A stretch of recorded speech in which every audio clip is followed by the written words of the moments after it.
ಮೈ beautiful viewers, ಎಲ್ಲರೂ ಹೇಗಿದ್ದೀರಾ? ಎಲ್ಲರೂ ಚೆನ್ನಾಗಿದ್ದೀರಾ ಅಂತ ಭಾವಿಸ್ತಾ ಇವತ್ತಿನ ಒಂದು ವ್ಲಾಗ್ನ ಆಲ್ರೆಡಿ ಸ್ಟಾರ್ಟ್ ಮಾಡಿದ್ದೀನಿ. ಎಲ್ಲರಿಗೂ ಕೂಡ ನನ್ನ ಚಾನಲ್ಗೆ ಸ್ವಾಗತ. ಹಾಗೆಯೇ ಹೊಸದಾಗಿ ಯಾರಾದರೂ ನನ್ನ ವೀಡಿಯೋ ನೋಡ್ತಾ ಇದ್ದರೆ ಪ್ಲೀಸ್ ಸಬ್ಸ್ಕ್ರೈಬ್ ಮಾಡ್ಕೊಳ್ಳಿ.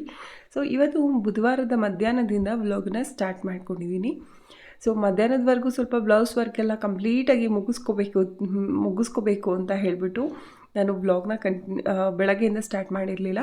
ಸೊ ಹಾಗಾಗಿ ಇವಾಗ ಫುಲ್ ಅಂದರೆ ಏನು ಕೂಡ ಉಳಿಸಿಲ್ಲ, ನಾನು ಎಲ್ಲನೂ ಕೂಡ ಕಂಪ್ಲೀಟಾಗಿ ಮುಗಿಸ್ಕೊಂಡಿದ್ದೀನಿ. ವರ್ಕೆಲ್ಲ ಮಾಡೋದು, ಇವಾಗ ಏನಿದ್ರು ಮನೆಯೆಲ್ಲ ಕ್ಲೀನಿಂಗ್ ಮಾಡ್ಕೊಳ್ಳೋದು, ನೆಕ್ಸ್ಟು ನಾವೆಲ್ಲೋ ಹೊರಗಡೆ ಹೊರಟಿದ್ವಿ. ಸೊ ಅಲ್ಲಿಗೆಲ್ಲ ನಾನು ಪ್ರಿಪೇರ್ ಮಾಡ್ಕೊಳ್ಳೋದು. ಸೊ ಇಷ್ಟು ಕೆಲಸಗಳಿದೆ. ಹಾಗಾಗಿ ಇವತ್ತೇ ಮನೇನ ಡೀಪ್ ಕ್ಲೀನಿಂಗ್ ಮಾಡ್ಕೊತಾ ಇದ್ದೀನಿ. ಸೊ ಏನು ನೋಡ್ತಾ ಇದ್ದೀರಾ, ಇವಾಗ ನಾವು ವಾರ್ಡ್ರೋಬ್ಸ್ ಎಲ್ಲ ಮಾಡಿಸಿದ್ದೀವಿ ಅಲ್ವಾ. ಸೊ ಅದೆಲ್ಲನೂ ಕೂಡ ನಾವು ವಾರಕ್ಕೊಂದ್ಸರಿ ಅವಾಗವಾಗ ಕ್ಲೀನ್ ಮಾಡ್ಕೊತಾನೆ ಇರಬೇಕು. ಇವಾಗ ನಾವೇನಾದ್ರು ಅಡುಗೆ ಮಾಡ್ತಾಯಿದ್ರೆ ಅದೇ ಕೈಲೆಲ್ಲ ಡೋರ್ ತೆಗೆಯೋದು, ಡೋರ್ ಮುಟ್ಟೋದು, ಸೊ ಆ ಥರ ಎಲ್ಲ ಆಗ್ತಾ ಇರುತ್ತೆ. ಅದರ ಲಿಕ್ವಿಡ್ನ ಯೂಸ್ ಮಾಡಿಕೊಂಡು ನಾವು ಅದನ್ನು ಕ್ಲೀನ್ ಮಾಡ್ಕೊತಾ ಇರಬೇಕಾಗತ್ತೆ ಆವಾಗವಾಗ. ಸೊ ಹಾಗಾಗಿ ಇವತ್ತು ಹೇಗಿದ್ರೂ ಮನೇನ ಡೀಪ್ ಕ್ಲೀನಿಂಗ್ ಮಾಡ್ಕೊತಾ ಇದ್ದೀನಿ ಅಂತ ಹೇಳ್ಬಿಟ್ಟು ಎಲ್ಲನೂ ಕೂಡ ಕ್ಲೀನ್ ಮಾಡ್ಕೊತಾ ಇದ್ದೀನಿ. ಸೊ ಎಲ್ಲಿಗೆ ಹೋಗ್ತೀವಿ ಅಂತ ನೆಕ್ಸ್ಟ್ ವ್ಲಾಗಲ್ಲಿ ನಿಮಗೆ ಶೇರ್ ಮಾಡ್ತೀನಿ. ಹಾಯ್ ಫ್ರೆಂಡ್ಸ್, ಎಸ್ ನಾನು ಸಂಜೆ ಮನೆಯೆಲ್ಲ ಕ್ಲೀನ್ ಆದಮೇಲೆ ಇವಾಗ ಬೆಳ್ಳುಳ್ಳಿ ಎಲ್ಲನೂ ಬಿಡಿಸ್ಕೊತಾ ಇದ್ದೀನಿ. ಯಾಕಂದರೆ ನಾವು ಇವತ್ತು ಬುಧವಾರ ಅಲ್ವಾ. ಸೊ ಹಾಗಾಗಿ ಎಗ್ ಬಿರಿಯಾನಿ ತಿನ್ನೋಣ ಅಂತ ಹೇಳಿಬಿಟ್ಟು ತುಂಬ ದಿನ ಆಗಿತ್ತು ನಾನು ಎಗ್ ಬಿರಿಯಾನಿ ಮಾಡಿರಲಿಲ್ಲ. ಸೊ ಇವತ್ತು ನೆನಪಾಯಿತು ಮಾಡೋಣ ನೈಟ್ ಅಂತ ಹೇಳಿಬಿಟ್ಟು ಇವಾಗ ಮಾಡ್ತಾ ಇದ್ದೀನಿ. ಇನ್ನೂ ಈರುಳ್ಳಿ ಕುಯ್ತಾ ಇದೆ ಅಲ್ವಾ, ಸಿಕ್ಕಾಪಟ್ಟೆ ಕಣ್ಣೀರು. ಸೊ ಹಾಗಾಗಿ ಇವಾಗ ಎಲ್ಲನೂ ಕೂಡ ರೆಡಿ ಮಾಡ್ಕೊತಾ ಇದ್ದೀನಿ. ಮೊದಲು ಮೊಟ್ಟೆನ ಬೇಯೋದಕ್ಕೆ ಹಾಕಬೇಕಲ್ವ, ಸೊ ಅದನ್ನು ಬೇಯೋದಕ್ಕೆ ಹಾಕಿದ್ದೀನಿ. ಮೊಟ್ಟೆ ಬೇಯೋದಕ್ಕೆ ಹಾಕಿದ್ದೀನಿ.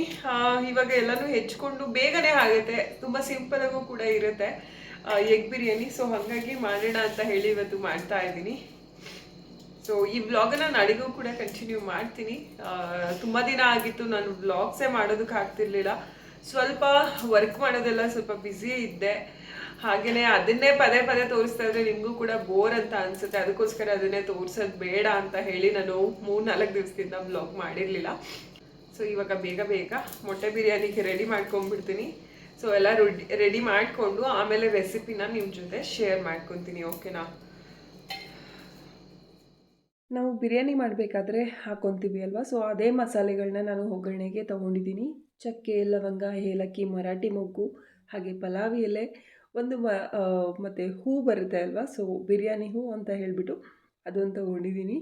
ಸೊ ಇಷ್ಟು ಆದಮೇಲೆ ಮಾಮೂಲಿ ಈರುಳ್ಳಿ, ಟೊಮೊಟೊ, ಹಸಿಮೆಣ್ಸಿಕಾಯಿ, ಹಾಗೆಯೇ ಶುಂಠಿ ಬೆಳ್ಳುಳ್ಳಿ ಪೇಸ್ಟು. ಶುಂಠಿ ಬೆಳ್ಳುಳ್ಳಿ ಪೇಸ್ಟ್ಗೆ ನಾನು ಸ್ವಲ್ಪ ಅರಶಿನ ಮತ್ತು ಕೊತ್ತಂಬರಿ ಸೊಪ್ಪನ್ನು ಕೂಡ ಹಾಕ್ಕೊಂಡಿದ್ದೀನಿ. ಸೊ ಇವಾಗ ಒಗ್ಗರಣೆ ಮಾಡ್ಕೊತಾ ಇದ್ದೀನಿ. ನಾನು ಯೂಶ್ವಲಾಗಿ ನಾನ್ ವೆಜ್ ಏನೇ ಕೂಡ ಒಗ್ಗರಣೆ ಮಾಡಬೇಕಾದ್ರೂ ಕೊಬ್ಬರಿ ಎಣ್ಣೆನೇ ಯೂಸ್ ಮಾಡೋದು. ಸೊ ಕೊಬ್ಬರಿ ಎಣ್ಣೆಯಲ್ಲಿ ತುಂಬಾ ಚೆನ್ನಾಗಿ ಬರೋದು. ಸ್ಟಾರ್ಟಿಂಗ್ ನಮಗೆ ತಿನ್ನೋದಕ್ಕೆ ಆಗ್ತಿರಲಿಲ್ಲ, ಆಮೇಲೆ ಅಭ್ಯಾಸ ಆಗ್ತಾ ಹೋಯ್ತಲ್ವ. ಸೊ ಹಾಗಾಗಿ ಇವಾಗ ನಾನ್ ವೆಜ್ಗೂ ಕೂಡ ಅದನ್ನೇ ಕೂಡ ಯೂಸ್ ಮಾಡ್ತೀವಿ. ಇವಾಗ ಮಸಾಲೆ ಏನು ತೊಗೊಂಡು ಬಂದಿದ್ದೆ ಅದೆಲ್ಲ ಸ್ವಲ್ಪ ಕೆಂಪುಗೆ ರೋಸ್ಟ್ ಆಗಬೇಕು. ಸೊ ಇದು ರೋಸ್ಟ್ ಆಗಿದ ನಂತರ ನಾನು ಇಲ್ಲಿ ಹಸಿಮೆಣ್ಸಿಕಾಯಿ ಹಾಗೆ ಸ್ವಲ್ಪ ಈರುಳ್ಳಿ, ನೀವು ಎಷ್ಟು ಮಾಡ್ತೀರಾ ಅಷ್ಟು ಕ್ವಾಂಟಿಟಿಲಿ ತೊಗೊಳ್ಳಿ. ಈರುಳ್ಳಿ ಜಾಸ್ತಿ ಹಾಕೋದ್ರಿಂದ ಸ್ವಲ್ಪ ಸಿಹಿಗಾಗುತ್ತೆ, ಯಾಕಂದರೆ ನಾವು ಮಾಡ್ತಾ ಇರೋದು ಮೊಟ್ಟೆ ಬಿರಿಯಾನಿ. ಸೊ ಹಾಗಾಗಿ ಈರುಳ್ಳಿನ ಒಂದು ಲಿಮಿಟಾಗಿ ತೊಗೊಳ್ಳಿ. ನೀವು ಎಷ್ಟು ತೊಗೋತೀರಾ, ರೈಸ್ ಎಷ್ಟು ಹಾಕ್ತೀರಾ ಅದ್ರ ಮೇಲೆ ಡಿಪೆಂಡ್ ಆಗುತ್ತೆ. ಸೊ ಇವಾಗ ಈರುಳ್ಳಿ ಚೆನ್ನಾಗಿ ಬಾಡಿಸ್ಕೊಬೇಕು. ತುಂಬ ಅಂದರೆ ತುಂಬಾ ಸಿಂಪಲ್ಲು. ಸೊ ಅದಕ್ಕೋಸ್ಕರ ನಾನು ಜಾಸ್ತಿ ಮಾಡ್ತಾ ಇರ್ತೀನಿ, ಆದರೆ ಇತ್ತೀಚೆಗೆ ಮಾಡೋದಕ್ಕಾಗಿರಲಿಲ್ಲ. ಸೊ ಇವತ್ತು ಲಾಸ್ಟ್ ಅಲ್ಲ ನಮ್ಮ ಮನೆಯಲ್ಲಿ ನಾನ್ ವೆಜ್ ಮಾಡೋದು ಅಂತ ಹೇಳಿಬಿಟ್ಟು ಇವತ್ತು ಮೊಟ್ಟೆ ಬಿರಿಯಾನಿ ಮಾಡ್ತಾಯಿದ್ದೀನಿ. ಹಾಗೆ ಟೊಮೊಟೊನು ಕೂಡ ಹಾಕೊಬೋದು. ಟೊಮೊಟೊ ಬೇಡ ಅನ್ನೋರು ನಿಂಬೆ ಹಣ್ಣಿನ ರಸನ ಲಾಸ್ಟಲ್ಲಿ ನೀವು ರೈಸ್ ಎಲ್ಲ ಆದಮೇಲೆ ಹಾಕೊಬೋದು. ಇಲ್ಲಿ ಶುಂಠಿ ಬೆಳ್ಳುಳ್ಳಿ ಪೇಸ್ಟನ್ನು ಕೂಡ ನಾನು ಇದಕ್ಕೆ ಮಿಕ್ಸ್ ಮಾಡ್ತಾಯಿದ್ದೀನಿ. ನಾವೇನು ಅಂದರೆ ಹೊರಗಡೆ ಮಾಡಬೇಕಲ್ವ, ಸೊ ಎಲ್ಲನೂ ಕೂಡ ನಾನು ಒಳಗಿಂದ ಹೊರಗಡೆಗೆ ತೊಗೊಂಡು ಬರೋದಕ್ಕಾಗಲ್ಲ ಅಂತ ಹೇಳಿಬಿಟ್ಟು ಅರಿಶಿನ ಮತ್ತು ಕೊತ್ತಂಬರಿ ಸೊಪ್ಪನ್ನ ಇದ್ರ ಜೊತೆಗೇ ಹಾಕಿಬಿಟ್ಟು ಆಡಿಸ್ಕೊಂಡ್ಬಿಟ್ಟಿದ್ದೀನಿ, ಅಂದರೆ ರುಬ್ಕೊಂಡಿದ್ದೀನಿ. ಸೊ ಹಾಗಾಗಿ ಅದು ಎಲ್ಲೋ ಥರ ಕಾಣಿಸ್ತಾ ಇದೆ, ಸ್ವಲ್ಪ ಎಲ್ಲೋ ಗ್ರೀನ್ ಥರ. ಇದು ಚೆನ್ನಾಗಿ ಬೇಯಬೇಕು. ಶುಂಠಿ ಬೆಳ್ಳುಳ್ಳಿದು ಹಸಿ ವಾಸನೆ ಎಲ್ಲ ಹೋಗೋವರೆಗೂ ಚೆನ್ನಾಗಿ ಬೇಯಿಸ್ಕೋಬೇಕು. ಅದಕ್ಕಿಂತ ಮುಂಚೆ ನಾನು ಸ್ವಲ್ಪ ಹಸಿಮೆಣ್ಸಿಕಾಯಿ ಜಾಸ್ತಿ ಹಾಕಿರಲಿಲ್ಲ, ಹಾಗಾಗಿ ಖಾರಕ್ಕೆ ಅಂತ ಹೇಳಿ ಖಾರದ ಪುಡಿ ಮತ್ತು ಉಪ್ಪು ಎರಡೂ ಕೂಡ ಮಿಕ್ಸ್ ಮಾಡಿಕೊಂಡೆ ತೊಗೊಂಡು ಬಂದಿದ್ದೆ. ಸೊ ಇವೆರಡನ್ನೂ ಕೂಡ ಹಾಕಿಬಿಟ್ಟು ಚೆನ್ನಾಗಿ ಬಾಡಿಸ್ಕೊಳ್ಳೋದಕ್ಕೆ ಬಿಟ್ಟಿದ್ದೀನಿ. ಸೊ ಇದು ಸ್ವಲ್ಪ ಎಣ್ಣೆ ಅಂಶ ಎಲ್ಲ ಬಿಡ್ಕೊಬೇಕು. ಸೊ ಆವಾಗ ಹಸಿ ವಾಸನೆಯೂ ಕೂಡ ಕಡಿಮೆ ಆಗುತ್ತೆ ಮತ್ತು ಟೇಸ್ಟು ಕೂಡ ತುಂಬಾ ಚೆನ್ನಾಗಿ ಬರುತ್ತೆ.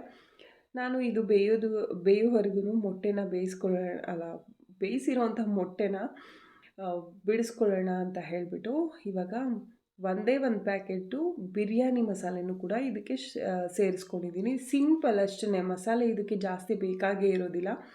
ಇನ್ನು ಬಿರಿಯಾನಿ ಮಸಾಲೆನಲ್ಲಿ ನಮಗೆ ಅದರಲ್ಲೇ ಎಲ್ಲ ಸಿಕ್ಬಿಡುತ್ತೆ. ಧನಿಯಾ ಪುಡಿ ಆಗಿರ್ಬೋದು, ಗರಂ ಮಸಾಲ ಆಗಿರ್ಬೋದು, ಇದೆಲ್ಲವೂ ಕೂಡ ಅದರಲ್ಲೇ ಇರುತ್ತೆ. ನಾವು ಸಪ್ರೇಟಾಗಿ ಏನೂ ಹಾಕೋದೇ ಬೇಡ. ಸೊ ಹಾಗಾಗಿ ಬಿರಿಯಾನಿ ಮಸಾಲ ಒಂದು ಹಾಕಿದ್ರೆ ಸಾಕು. ನಮಗೆ ಮೊಟ್ಟೆ ಎಷ್ಟು ಬೇಕಾಗುತ್ತೆ ಅಷ್ಟನ್ನು ನಾವು ಇದಕ್ಕೆ ಹಾಕ್ಕೊಂಡು ಒಂದು 2 ನಿಮಿಷ ಸಾಕು. ಉಪ್ಪು ಖಾರ ಎಲ್ಲ ಚೆನ್ನಾಗಿ ಹಿಡಿಬೇಕಲ್ವ, ಮಸಾಲೆ ಎಲ್ಲ ಹಿಡಿದ್ರೆ ಮೊಟ್ಟೆಗೂ ಕೂಡ ತುಂಬಾ ಚೆನ್ನಾಗಿರುತ್ತೆ ಅಂತ ಹೇಳಿಬಿಟ್ಟು ಈ ರೀತಿ ತುಂಬಾ ಲೈಟಾಗಿಯೇ ಅದನ್ನು ಫೋಲ್ಡ್ ಮಾಡ್ಕೊಳ್ಳಿ ಮೊಟ್ಟೆನ. ಇಲ್ಲಾಂದರೆ ಹೊಡೆದೋಗ್ಬಿಡುತ್ತೆ. ಬಿಸಿನಲ್ಲಿ ಮೊಟ್ಟೆ ಹಾಕಿದಾಗ ಅಫ್ಕೋರ್ಸ್ ಹೊಡೆದೋಗ್ಬಿಡುತ್ತೆ. ನಾನಿಲ್ಲಿ ಮೊದಲಿಗೆ ರೈಸ್ ಹಾಕೋದಿಲ್ಲ, ಯಾಕಂದರೆ ಮೊಟ್ಟೆ ಜೊತೆಗೆ ನಾವು ಮಿಕ್ಸ್ ಮಾಡೋದಕ್ಕೆ ಹೋದರೆ ಮೊಟ್ಟೆ ಎಲ್ಲ ಹುಡ್ಕೊಂಡ್ಬಿಡುತ್ತೆ ಅಂತ ಹೇಳಿಬಿಟ್ಟು ಮೊದಲು ನೀರು ಹಾಕ್ಕೊಂಡು ಆಮೇಲೆ ಒಂದ್ಸರಿ ಟೇಸ್ಟ್ ನೋಡಿ ನಂತರ ಅಕ್ಕಿ ಹಾಕ್ಬಿಟ್ಟು ಲಿಡ್ನ ಕ್ಲೋಸ್ ಮಾಡ್ತೀನಿ. ಇದು 1 ವಿಷಲ್ ಬಂದರೆ ಸಾಕು. ಜಾಸ್ತಿ ವಿಷಲ್ಸ್ನ ಹಾಕ್ಸೋದಕ್ಕೆ ಹೋಗಬೇಡಿ. ಕೆಲವೊಬ್ರು 2 ವಿಷಲ್ಸ್ನೆಲ್ಲ ಹಾಕಿಸ್ತಾರೆ. ಯಾಕಂದರೆ ಮೊಟ್ಟೆ ಆಲ್ರೆಡಿ ನಾವು ಬೇಯಿಸಿರೋಂಥ ಮೊಟ್ಟೆನ ಹಾಕಿರೋದ್ರಿಂದ ಎಲ್ಲ ಕೂಡ ಕಲಿಸ್ಕೊಂಡ್ಬಿಡುತ್ತೆ ಜಾಸ್ತಿ ಏನಾದ್ರೂ ವಿಷಲ್ ಹಾಕ್ಸಿದ್ರೆ. ಸೊ ಹಾಗಾಗಿ ಜಾಸ್ತಿ ಹಾಕ್ಸೋದಕ್ಕೆ ಹೋಗಬೇಡಿ, 1 ವಿಷಲ್ ಹಾಕ್ಸಿದ್ರೆ ಸಾಕು. ಸೊ ಇವಾಗ ಬಿರಿಯಾನಿ ಆಗೋವರೆಗೂ ಎಕ್ಸ್ಟ್ರಾ ಮೊಟ್ಟೆಗಳಿತ್ತಲ್ವ, ಸೊ ಅದನ್ನು ಮನೇಲಿ ಇಡೋದು ಬೇಡ ಅಂತ ಹೇಳ್ಬಿಟ್ಟು ಇವಾಗ ನಾವು ಆಮ್ಲೆಟ್ ಕೂಡ ಮಾಡ್ಕೊಂಡ್ವಿ. ಆಮ್ಲೆಟ್ ತಿಂದಾದಮೇಲೆ ಇವಾಗ ಅಷ್ಟರೊಳಗೆ ವಿಷಲ್ ಕೂಡ ಬಂದಿತ್ತು, ಹಾಗೆ ತಣ್ಣಗೂ ಕೂಡ ಆಗಿತ್ತು. ಎಷ್ಟು ಚೆನ್ನಾಗಿತ್ತು ಅಂದರೆ ಟೇಸ್ಟು ಸಿಕ್ಕಾಪಟ್ಟೆ ಇಷ್ಟ ಆಯಿತು. ನನ್ನ ಮಗನಿಗೆ ತುಂಬಾ ಫೇವ್ರೇಟ್ ಇದು ಮೊಟ್ಟೆ ಬಿರಿಯಾನಿ. ಸೊ ಸಿಂಪಲಾಗಿ ಮಾಡ್ಕೊಳ್ಳೋದ್ರಿಂದ ಇದು ಒಂದು ರೀತಿ ಬಿರಿಯಾನಿ ಆಗುತ್ತೆ. ಸೊ ಹಾಗಾಗಿ ಬಾಯ್ಲರ್ನಲ್ಲಿ ಮಾಡೋದನ್ನ ಆದಷ್ಟು ಕಡಿಮೆ ಮಾಡಿ, ಬಾಯ್ಲರ್ ಜಾಸ್ತಿ ತಿನ್ನಬಾರ್ದು ಅಂತಲೂ ಕೂಡ ಹೇಳ್ತಾರೆ. ಸೊ ಹಾಗಾಗಿ ನಾನಿವಾಗ ಬಾಯ್ಲರ್ ಕೋಳಿ ಏನೂ ತರಿಸ್ಲಿಲ್ಲ, ಬರೀ ಮೊಟ್ಟೆ ಬಿರಿಯಾನಿ ಎಲ್ಲ ಆದಮೇಲೆ ಇನ್ನು ಬೆಳಗ್ಗೆಗೆ ವ್ಲಾಗ್ನ ಕಂಟಿನ್ಯೂ ಮಾಡ್ತಾಯಿದ್ದೀನಿ. ಸೊ ಬೆಳಗ್ಗೆಗೆ ಸ್ವಲ್ಪ ಹೊರಗಡೆ ಎಲ್ಲ ವಾಶ್ ಮಾಡೋದು ಅಂದರೆ ತೊಳೆಯೋದು ಬಳಿಯೋದು ಇದ್ದೇ ಇತ್ತು. ಅದೆಲ್ಲನೂ ಕೂಡ ನಾನು ವಿಡಿಯೋ ಮಾಡ್ಕೊಂಡು ಮಾಡೋದಕ್ಕಾಗಲಿಲ್ಲ, ತುಂಬ ಬೇಗ ಮಾಡ್ಕೋಬೇಕು ಅಂತ ಹೇಳಿಬಿಟ್ಟು. ಸೊ ಅದೆಲ್ಲ ಮುಗಿಸ್ಕೊಂಡು ಸ್ನಾನನೂ ಮುಗಿಸ್ಕೊಂಡು ಇವತ್ತು ಎಳ್ಳ ಅಮಾವಾಸ್ಯೆನೂ ಕೂಡ ಅಲ್ವಾ, ಸೊ ಹಾಗಾಗಿ ಸ್ವಲ್ಪ ದೀಪ ಎಲ್ಲ ಹಚ್ಚಿ ಇನ್ನು ಸಂಜೆಗೆ ನಾನು ಇವಾಗ ಬಟ್ಟೆಗಳನ್ನೆಲ್ಲ ದೊಡ್ಡ ಹಿಂಸೆ ಅಂದರೆ ನಮಗೆ ಹೆಣ್ಮಕ್ಳಿಗೆ ಬಟ್ಟೆಗಳನ್ನೆಲ್ಲ ಫೋಲ್ಡಿಂಗ್ ಮಾಡೋದು. ಸೊ ಅದನ್ನು ಒಗೆದು ಒಣಗಾಕಿ ತೊಗೊಂಡ್ಬಂದು ಹಾಕೋದ್ರ ಜೊತೆಗೆ ಅದನ್ನೆಲ್ಲ ಫೋಲ್ಡಿಂಗ್ ಮಾಡೋದಿದೆಯಲ್ಲ, ಅದು ಫೋಲ್ಡಿಂಗ್ ಮಾಡಿ ಅದು ಎಲ್ಲೆಲ್ಲಿ ಇಡಬೇಕು ಆ ಜಾಗಕ್ಕೆ ಇಡೋದು ಇನ್ನೂ ದೊಡ್ಡ ರಿಸ್ಕ್ ಅಂತಲೇ ಹೇಳ್ಬೋದು. ಸೊ ಇದನ್ನು ಮುಗಿಸ್ಕೊಂಡು ನಾನಿವಾಗ ಚಕ್ಲಿ ಮಾಡ್ಕೊಬೇಕು. ಸೊ ಇದನ್ನು ಮುಗಿಸ್ಕೊಂಡು ಆಮೇಲೆ ಚಕ್ಲಿ ಮಾಡ್ಕೊತೀನಿ. ಹಾಯ್ ಫ್ರೆಂಡ್ಸ್, ನಾನು ಬೆಳಗ್ಗೆದ ವ್ಲಾಗ್ನ ಕಂಟಿನ್ಯೂ ಮಾಡೋದಕ್ಕಾಗಲಿಲ್ಲ, ತುಂಬಾ ಕೆಲಸಗಳಿತ್ತು. ಸೊ ಅದೆಲ್ಲ ಬೇಗ ಮುಗಿಸ್ಕೋಬೇಕಿತ್ತು. ಹಾಗೆಯೇ ಇವಾಗ ಚಕ್ಲಿ ಮಾಡ್ತಾ ಇದ್ದೀನಿ. ಚಕ್ಲಿಗೆ ಎಲ್ಲನೂ ಕೂಡ ಹಾಕಿದ್ದೀನಿ. ಸೊ ನಿಮಗೂ ಕೂಡ ಒಂದ್ಸರಿ ತೋರಿಸ್ಬಿಡ್ತೀನಿ. ಸೊ ಇವಾಗ ಚಕ್ಲಿಗೆ ಎಲ್ಲನೂ ಕೂಡ ಮಿಕ್ಸ್ ಮಾಡಿದ್ದೀನಿ. ಚಕ್ಲಿ ಬಂದು ಇದಕ್ಕೆ ನಾನು ಬೇಳೆನ ಹಾಕ್ತೀನಿ, ಅಂದರೆ ಹೆಸರು ಬೇಳೆ ಆಗಿರ್ಬೋದು, ಉದ್ದಿನ ಬೇಳೆ, ಹಾಗೆ ಕಡಲೆ ಪುಡಿನೂ ಕೂಡ ಸ್ವಲ್ಪ ಹಾಕ್ತೀನಿ. ಸೊ ಇಷ್ಟೆಲ್ಲನೂ ಕೂಡ ಹಾಕ್ಬಿಟ್ಟು ಸ್ವಲ್ಪ ಹಚ್ಕಾರದ ಪುಡಿ, ಹಾಗೆಯೇ ಕೆಲವೊಬ್ರು ಸೋಂಕಾಳು, ಎಳ್ಳು ಎಲ್ಲನೂ ಹಾಕ್ತಾರೆ. ಬಟ್ ನಾನು ಸೋಂಕಾಳು ಹಾಕಿಲ್ಲ, ಇದಕ್ಕೆ ಜೀರಿಗೆ ಹಾಕಿದ್ದೀನಿ, ಎಳ್ಳು ಕೂಡ ಹಾಕಿಲ್ಲ. ಬಿಕಾಸ್ ಏನಕ್ಕೆ ಚಕ್ಲಿ ಮಾಡ್ತಾ ಇದ್ದೀನಿ ಇವಾಗ ಅಂತ ನಾನು ನಾಳೆ ನಿಮಗೆ ತಿಳಿಸ್ತೀನಿ ಅದ್ರ ಬಗ್ಗೆ, ಓಕೆನಾ. ಇವಾಗ ಸದ್ಯಕ್ಕೆ ಚಕ್ಲಿ ಮಾಡ್ತಾ ಇದ್ದೀನಿ. ಸೊ ಇಷ್ಟನ್ನೇ ಹಾಕೋದು ನಾನು. ಸ್ವಲ್ಪ ರುಚಿಗೆ ತಕ್ಕಷ್ಟು ಉಪ್ಪನ್ನು ಹಾಕ್ಕೊಂಡು, ಜೀರಿಗೆನ ನಾನು ಹುರ್ಕೊಳ್ಳೋದಿಲ್ಲ, ಯಾಕಂದರೆ ಎಣ್ಣೆನಲ್ಲೇ ಬೇಯುತ್ತೆ ಅಲ್ವಾ, ಅದೆಲ್ಲನೂ ಕೂಡ ಫ್ರೈ ಆಗುತ್ತೆ. ಸೊ ಹಾಗಾಗಿ ನಾನು ಸಪ್ರೇಟಾಗಿ ಏನೂ ಹುರ್ಕೊಳ್ಳಲ್ಲ, ಯಾವುದೂ ಎಲ್ಲನೂ ಹಾಗೆ ಹಾಕೋತೀನಿ. ಸೊ ಇದಕ್ಕೆ ಕೊಬ್ಬರಿ ಎಣ್ಣೆ ಚೆನ್ನಾಗಿರೋದಿಲ್ಲ, ಮೇಯ್ನಾಗಿ ಹೇಳ್ತೀನಿ. ಕೊಬ್ಬರಿ ಎಣ್ಣೆಯಲ್ಲಿ ನಾವು ಏನೇ ಒಂದು ಫ್ರೈ ಮಾಡ್ತೀವಿ ಅಂದರೂ ಕೊಬ್ಬರಿ ಎಣ್ಣೆನಲ್ಲಿ ಚೆನ್ನಾಗಲ್ಲ. ಚಕ್ಲಿ, ಕೋಡ್ಬಳೆ ಇದೆಲ್ಲ, ಯಾಕಂದರೆ ಕೊಬ್ಬರಿ ಎಣ್ಣೆ ಸ್ಮೆಲ್ ಬರ್ತಾ ಇರುತ್ತೆ, ತಿನ್ನೋದಕ್ಕಾಗಲ್ಲ. ಹಾಗೆ ಜಾಸ್ತಿ ದಿವಸ ಇಟ್ಬಿಟ್ರೆ ಸಾಕು, ಬಾಕ್ಸು ಕ್ಯಾಪ್ ಹಾಕಿರ್ತೀವಿ ಅಲ್ವಾ, ಅದೇ ಸ್ಮೆಲ್ ಹೊಡಿತಾ ಇರುತ್ತೆ. ಸೊ ಹಾಗಾಗಿ ನಾನು ಸದ್ಯಕ್ಕೆ ಇವಾಗ ಚಕ್ಲಿ ಮಾಡೋದಕ್ಕೆ ಎಷ್ಟು ಬೇಕೋ ಅಷ್ಟು ಆಯಿಲ್ನ ತರೋದಕ್ಕೆ ಹೇಳಿದ್ದೀನಿ ನಮ್ಮ ಮನೆಯವ್ರಿಗೆ. ಸೊ ಅವರು ತೊಗೊಂಡು ಬರ್ತಾರೆ. ಬೆಣ್ಣೆ ಇದ್ದರೆ ತುಂಬಾ ಚೆನ್ನಾಗಿರುತ್ತೆ. ಸೊ ಸದ್ಯಕ್ಕೆ ಬೆಣ್ಣೆ ಇಲ್ಲ, ಬೆಣ್ಣೆ ಇದ್ದಿದ್ದು ಎಲ್ಲನೂ ಕೂಡ ನಾನು ತುಪ್ಪ ಕಾಯಿಸ್ಕೊಂಡ್ಬಿಟ್ಟೆ ಅಲ್ವಾ. ಸೊ ಹಾಗಾಗಿ ಓಕೆ, ಇವಾಗ ಇಷ್ಟು ಆಗಿದೆ. ಇವಾಗ ಚಕ್ಲಿ ಮಾಡಿದ್ರೆ ನೈಟ್ ಇನ್ನೇನು ಕೆಲಸ ಇರೋದಿಲ್ಲ. ಚಕ್ಲಿ ಒಂದು ಮಾಡಿಬಿಟ್ಟು ಆಮೇಲೆ ವ್ಲಾಗ್ನ ಕಂಟಿನ್ಯೂ ಮಾಡ್ತೀನಿ. ಓಕೆ, ಇವಾಗ ಚಕ್ಲಿ ಹೊತ್ತಿ ಅದನ್ನು ಬೇಯಿಸ್ಕೊತಾ ಇದ್ದೀನಿ. ತುಂಬಾ ಚೆನ್ನಾಗಿತ್ತು, ಸ್ವಲ್ಪ ಸಾಫ್ಟಾಗಿ ಕೂಡ ಇತ್ತು. ಉದ್ದಿನಬೇಳೆ ಕಲರ್, ಹಿಟ್ಟಿನ ಕಲರ್ ಸ್ವಲ್ಪ ಚೇಂಜ್ ಆಗಿದೆ. ಯಾಕಂದರೆ ಉದ್ದಿನಬೇಳೆ ನಾವು ಮನೆಯಲ್ಲೇ ಬೆಳೆದಿರೋವಂಥದ್ದು, ಅಂದರೆ ಅಮ್ಮನ ಮನೆಯಲ್ಲಿ ಬೆಳೆದಿದ್ದಲ್ವ. ಸೊ ಹಾಗಾಗಿ ಸ್ವಲ್ಪ ಅಂಗಡೀಲಿ ಇರುವಂಥ ಉದ್ದಿನಬೇಳೆಗೂ ನಾವೇ ಬೆಳೆಯುವಂಥ ಉದ್ದಿನಬೇಳೆಗೂ ಸ್ವಲ್ಪ ಡಿಫ್ರೆನ್ಸ್ ಇರುತ್ತೆ. ಸೊ ಹಾಗಾಗಿ ಹಿಟ್ ಕಲರು ಕೂಡ ಚೇಂಜ್ ಆಗಿದೆ, ಚಕ್ಲಿ ಕಲರು ಕೂಡ ಚೇಂಜ್ ಆಗಿದೆ. ಚಕ್ಲಿ ಫುಲ್ಲು ಕಂದು ಬಣ್ಣ ಬಂದಿದೆ. ಸೊ ಅದನ್ನು ತೋರಿಸ್ತೀನಿ ಯಾವ ಕಲರ್ ಬಂದಿದೆ ಅಂತ ಹೇಳಿ.